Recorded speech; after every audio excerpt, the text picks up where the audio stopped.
anyone ever had sleep paralysis before? I tell you, it's one of the strangest, most fascinating, yet horrifying things that you could experience. It's the feeling of being unable to move upon awakening. Your senses and awareness are intact, but you still feel as though you're in this half-asleep, half-awake state. I'd heard stories of this long before it happened to me. I've only experienced it once. I was in college. I was going through an incredibly tough time in my life. I was insanely stressed during finals week. I wasn't getting much sleep. It must have been the night before my last final. I went to bed late because I stayed up all night studying for bio. I don't remember at what point I decided to finally call it. I just remember it all becoming a blur, then blackness.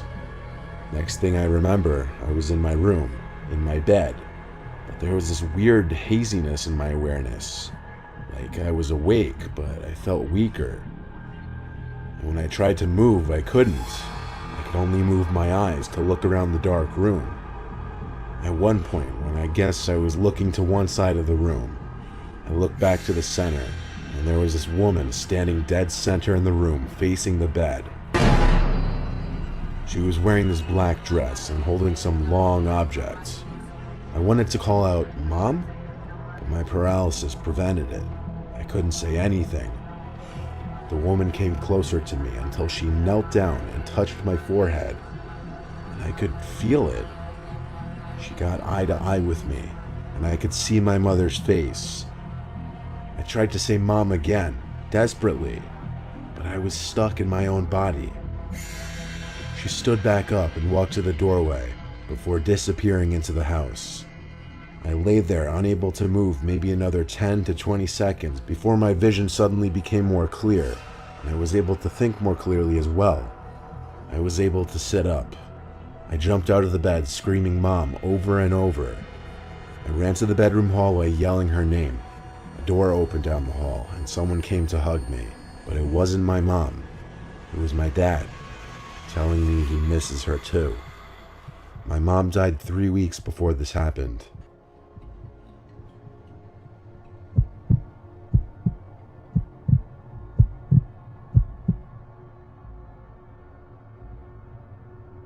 You know what I love about dreams? How vague and how bizarre they can be. You feel like you're in this separate world where things can just make no sense. Now what about when that unearthliness transcends into the quote-unquote real world? You'll see what I mean in a minute. I was in REM sleep having this bizarre nightmare about being followed by some weird creature in the middle of the woods. The dream became fuzzy though, and I kind of woke up from it. I say kind of because while I was out of the dream and back in my bed, I couldn't move a muscle in my body. I started hearing this faint, weird noise. It was this indescribable, robotic, yet alive type sound. It started light and soft, but it repeated every 3 seconds. I noticed it was getting slightly louder every time. I felt like the sound was getting closer. It got so unbearably loud in my head, I just wanted to scream, but I couldn't. Then my eyes locked onto the closet door, specifically the crack in the closet door, which I never leave open ever. There was this distorted face of a man looking between the crack, with this unhumanly large open-mouthed smile, and every time I heard the noise, it seemed as if the closet and the face were getting closer, until the closet door slammed shut and everything went silent.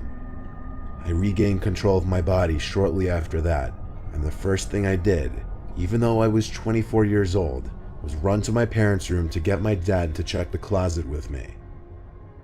There was nothing in the closet though, or the rest of my room.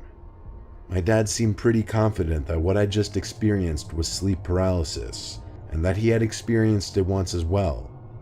Didn't make me feel any less disturbed about what I just went through.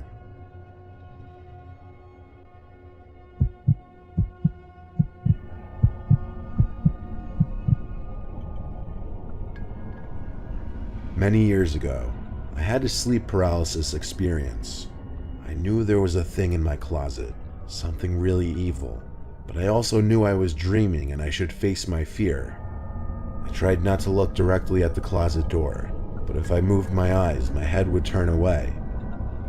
No matter how hard I tried, I couldn't look directly at it. Then I woke up in a cold sweat. At first I felt really relieved that it was over, but very shortly I realized it wasn't a dream and there was really something in the closet.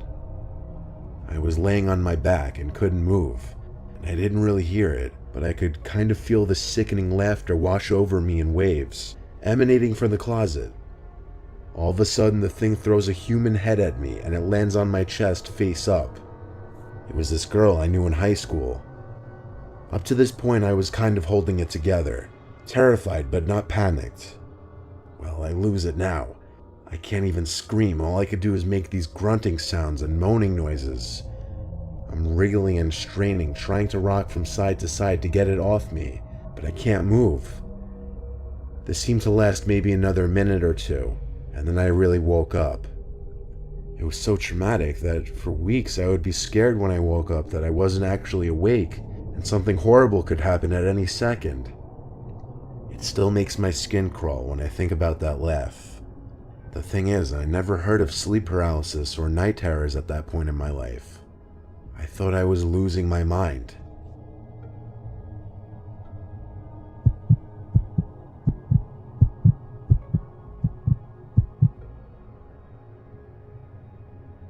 I've suffered sleep paralysis a total of 3 times in my life. The first 2 times, it just consisted of me waking up not being able to move my body. The third time was much different though. I had woken up very early morning, probably like between 5 and 6 a.m., when the sun was just starting to come up. There was light in the room, but barely any. I tried to move, but I had that unfortunately familiar feeling of paralysis, helplessness. My eyes fixated on the wall. There was nothing I could do. Then suddenly, I heard heavy footsteps coming up the stairs of my bedroom. It was my brother, followed by my sister, dad, and mom. They were all sobbing hysterically, and they all seemed to be at least a foot taller. It was unnerving. The 4 of them approached my bed, then stopped at the bedside, towering over me, all 4 of them crying. I couldn't move. I wanted to cry for help or just yell at them to stop because they were scaring me. Their heights, they looked like they were near to hitting the ceiling. Then, just as quickly as they entered, all 4 of them turned and walked back down the stairs. I could move again, and so I ran down the stairs to follow them, but they weren't in the outside area. I went to each of their rooms one at a time. All 4 of them were fast asleep. My heart was racing because the most surreal, unnerving thing just happened to me. I had to lean on the wall to gather my thoughts for a second, breathing heavily. Falling back asleep was futile the rest of the night. I lay awake until the sun was fully up. A few days later, I was struck by a speeding car when crossing the road with friends and ended up with 3 broken bones and a fractured thigh bone. I was hospitalized for a week, and at one point, all 4 of my family members stood next to my hospital bed, looking down at me, my mom being emotional and crying. It was almost the same image from my sleep paralysis. I'm not superstitious at all, but if I were, I would 100% believe that dream was some kind of sign, or some kind of prediction of the future. In fact, I just got chills writing that last sentence, thinking about it.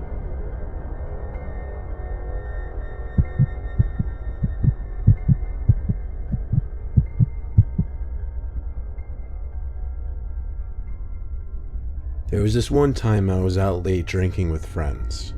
It was some point in the summer of 2016. We were kind of just walking around town and then around the neighborhood when one of my friends spotted someone hiding in a bush.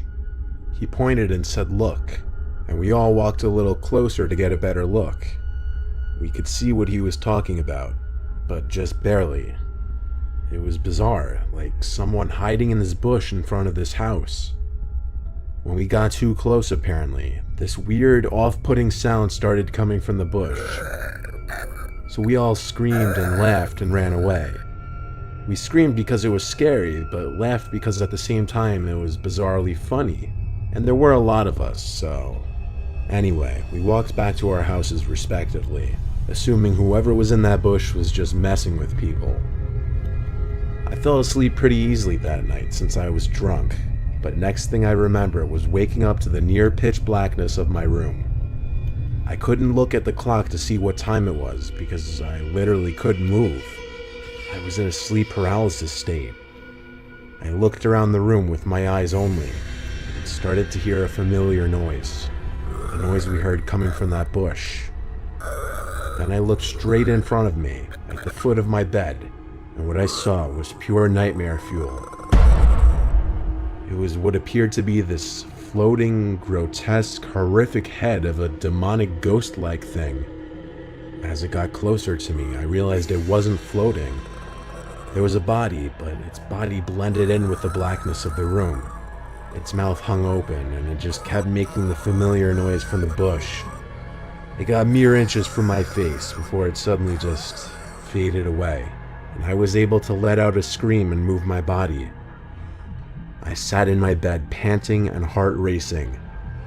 I flicked on the lamp and checked around my bed, but that demonic thing was gone. What I just experienced seemed so real, like I was awake for it. It wasn't a dream. I told my parents about it the next day, and they agreed with me that it was sleep paralysis, though they had never heard of anyone seeing freaky shit like that before.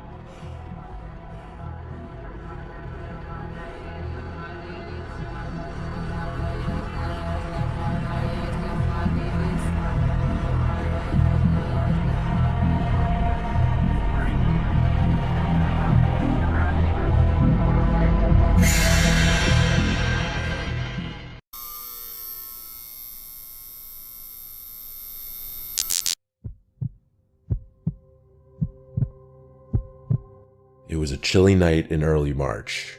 This happened a couple years ago now. I had just gotten home from work.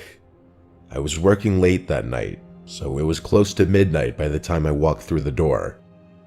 I was beyond exhausted. I wanted nothing more than to crack open a freezing cold beer and throw my feet up on the couch. So that's exactly what I did. Alcohol always tastes better after a hard day's work. I didn't even turn on the TV immediately. I just sat there on the couch with my eyes closed and my feet elevated, trying to ignore the nagging thoughts about how stressful my life was. I remember getting frustrated while flipping through the channels because nothing was catching my eye. After sifting through for another few minutes, I ultimately gave up and opted to enjoy my beer in silence. Like everything else in my life, peace and quiet was apparently too much to ask for, because not 10 seconds later, all the lights in my house simultaneously shut off. You know that slightly fuzzy popping sound that comes a split second before everything shuts off? Yeah, there's nothing I hate more than hearing that noise. For whatever reason, our house had a tendency to lose power every so often. Now that I think about it, it still does. Anyway, my first reaction was to step outside and see if any of the neighboring houses were affected. I stepped outside and shut the door behind me, trying to preserve any heat that I might not be able to get back should I fail to restore the power. It was late, but I remember seeing at least one house on my block with their lights on, which confirmed that my house was the problem. I closed my eyes and took a deep breath, knowing that this headache would definitely spoil whatever pleasure I was hoping to salvage from the night. I turned back to go inside, but when I turned the handle on the front door, it wouldn't budge.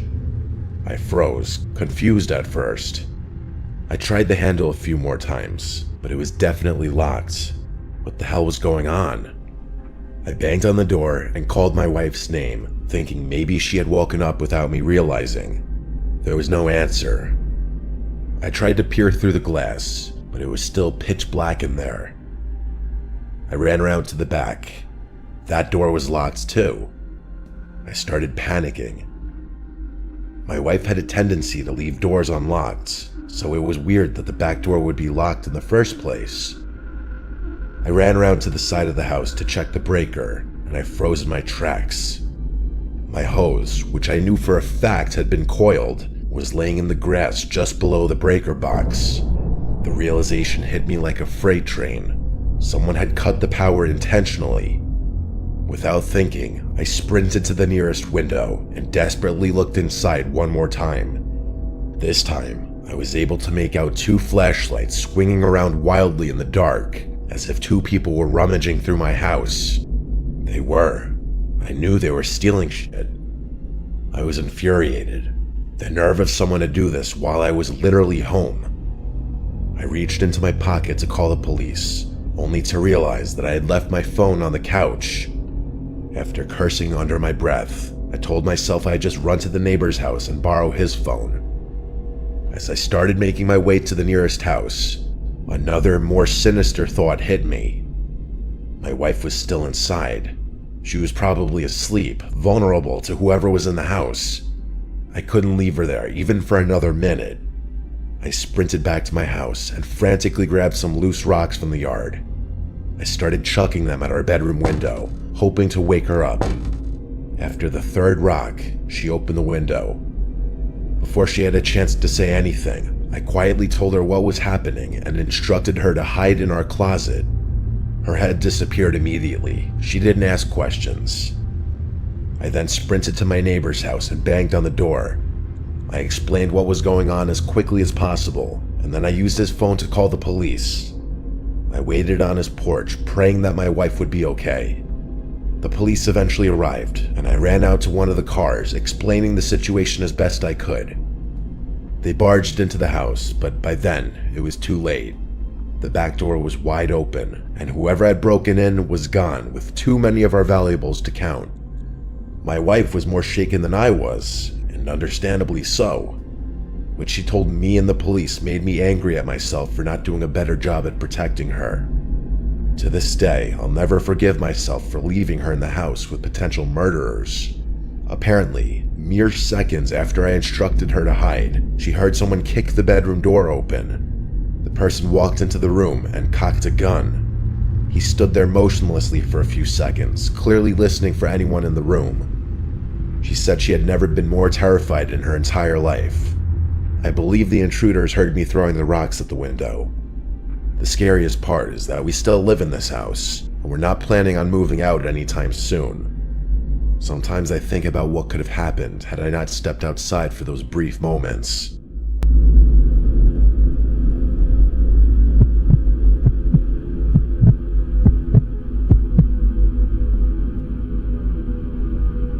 I've always lived in the shadow of my older brother. I'm not bitter about it, but it's just been the truth.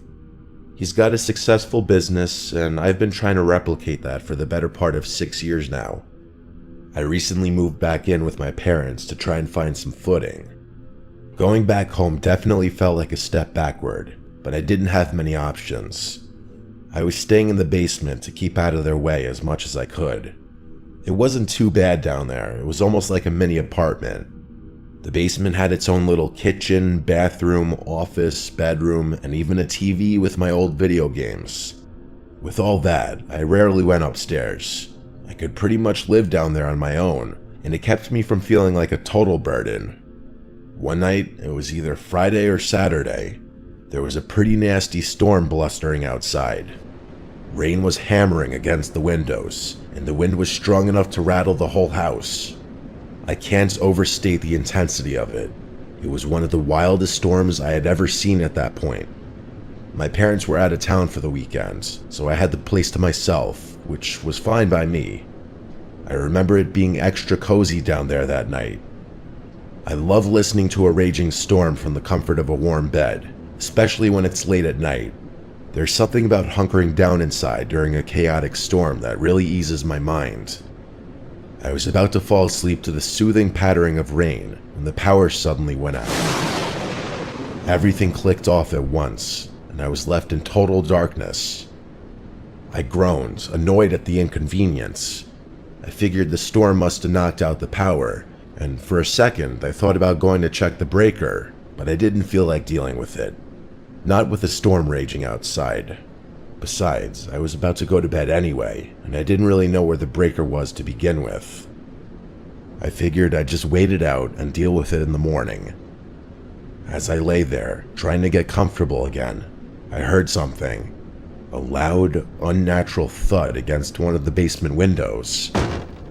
It sounded heavy, like something had hit it hard. My first thought was that maybe a branch had come loose in the wind or a tree had fallen, but the sound was sharp and deliberate, not like anything I'd heard before. As lazy as I wanted to be, I couldn't ignore a fallen tree. That was a bit of a step up from a simple power outage. Reluctantly, I got out of bed and grabbed my phone, using the flashlight to make my way over to the window.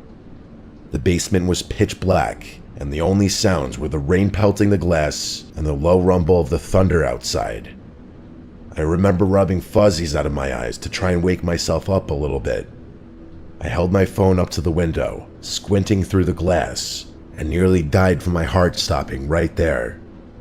There was a man's face pressed up against the window, and he was staring in at me. His eyes were wide, his skin pale and drenched, and for a split second, he made direct eye contact with me. As soon as he saw me looking, he moved away from the window. I stumbled back, almost dropping my phone in shock. What the f*** had I just seen? I felt my heart starting to race. I could barely breathe, but I didn't have much time to process it because a few seconds later, I started hearing another sound, the sound of footsteps. I listened closely. The floorboards above my head were creaking gently. There were people in the house. Between what I had just seen and what I was hearing, I was on the verge of losing it. I was home alone and my house was literally getting broken into. On top of everything, one of them knew I was in the basement. I couldn't think clearly with how severe the situation was. Everything was happening so fast, but I had no choice but to act. I quickly checked my phone, ready to call the police, but then I remembered that power outage had knocked out the Wi-Fi, and with no cell service in the basement, I was trapped down there, totally cut off. I knew I couldn't just sit around and wait for these people to do whatever they'd come to do. I tried to calm myself, thinking through my options. I couldn't let those strangers just roam around my house, but I definitely didn't want to confront them head on. I was literally stuck in a lose-lose situation. I decided I'd try to sneak upstairs, skip out the front door quietly, and then call the police once I was outside. I didn't have another choice. Keeping my footsteps as quiet as possible, I made my way up to the basement stairs. I still remember the pure fear of that moment. You never know how your body's going to react to something traumatic until it happens. When I reached the top, I peered around the stairwell. My heart sank because I saw 3 figures with flashlights moving around my pitch-black house. I watched them for a few seconds, literally petrified. One of their flashlights panned across their body just long enough for me to make out what one of them was carrying. It was a gun. I froze. Every muscle in my body was tense. I didn't move. I just watched as they murmured to each other in low voices. That's when I heard one of them say something that escalated the situation even further, if that was even possible. In a calm, almost casual voice, one of them said, "Alex is in the basement, go find him." I can't describe the terror I was feeling. How the fuck did he know my name? I backed down the stairs as quietly as I could, trying to keep my breathing steady, but inside, I was losing my shit entirely. I knew I didn't have much time. They were coming for me, and I had no idea what was going to happen once they found me. I looked around frantically, considering potential hiding spots. There wasn't time. I needed to get the hell out of there in the next minute or I was going to die. The only possible way out was through one of the basement windows, but they were all sealed from the inside. I had no other choice. I grabbed a nearby stool, climbed up one of the window wells, and smashed the glass with my elbow. Shards of glass flew everywhere, but I didn't care. I scrambled through the broken window, pulling myself out into the rain. I felt the cuts all over my body, but I didn't have time to register the pain with the adrenaline and fear coursing through my veins. The downpour soaked me instantly, and I ran through the mud, trying not to slip. Once I was a safe distance from the house, I finally got a signal and called the police. I remember my hands shaking so hard I could barely hold the phone. By the time the police searched the house, Whoever had been in there was long gone. So much stuff had been stolen. I'm not even going to bother listing everything that was taken. The power outage had been intentional, no surprise there. My parents were livid and threatened to kick me out of the house. I basically had to beg them not to, insisting that there was nothing else I could have done. They eventually calmed down, but I'm still pretty shaken by the whole ordeal. I still have no idea who those people were or how they knew my name. I hate thinking about what might have happened had they found me.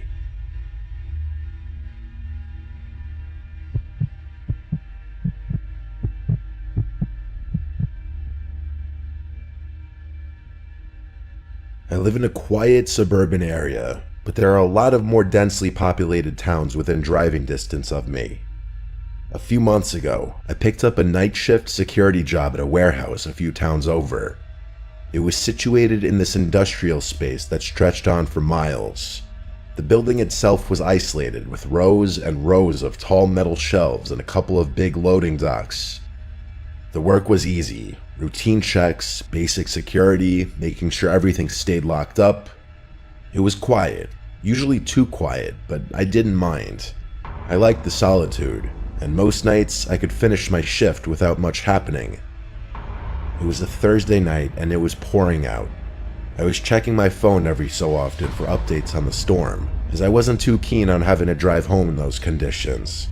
Luckily, there wasn't much for me to do that night, so I at least had that going for me. The power in the warehouse flickered a few times, but held steady, so I wasn't too worried. But about an hour in, the power finally gave out, plunging the whole warehouse into pitch black darkness. I was pissed. I was the only employee there that night, so the responsibility for restoring the power was mine. I had obviously been prepped for a situation like this, but I never thought I'd ever have to actually deal with it. I stepped out of my little security room to begin the process. They had instructed me to unplug some of the massive machines before checking the breakers, so that's what I went to do. My flashlight was the only source of light in the whole place. It was honestly creepy as hell. The silence felt thicker in the dark, and every creak of the building seemed louder without the hum of the lights. My footsteps echoed like 100 times louder too, which was definitely an odd feeling. As I was patrolling one of the aisles, I heard a loud, metallic clattering echoing from somewhere deeper in the warehouse. It startled me, but I brushed it off as the storm rattling the roof or the metal shutters. Still, I decided to check it out, aisle by aisle. When I rounded one corner, I froze. A faint beam of light was moving along the shelves up ahead. It looked just like my own flashlight. It clicked off as quickly as I had seen it, but I had definitely seen it.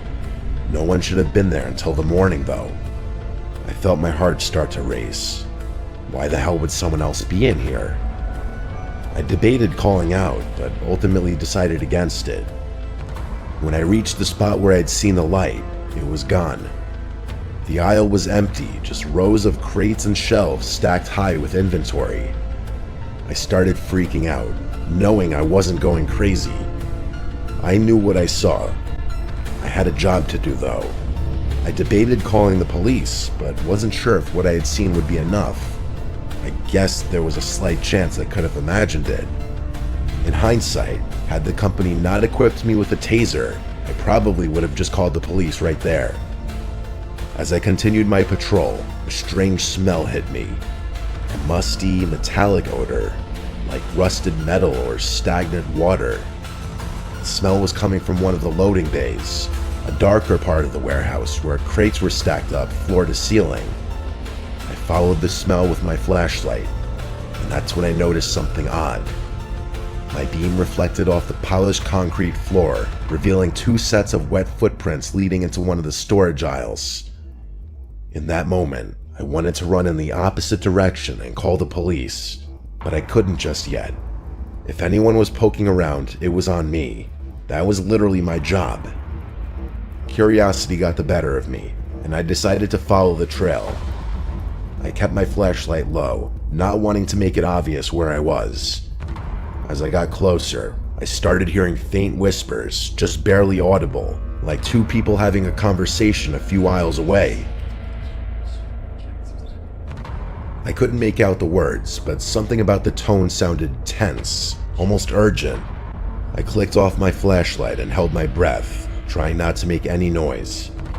I gripped my taser and crept closer to the whispering.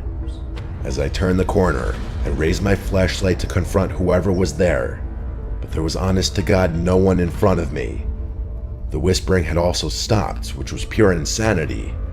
It had literally been right in front of me. How the hell had they disappeared so quickly? The whole situation had me rattled.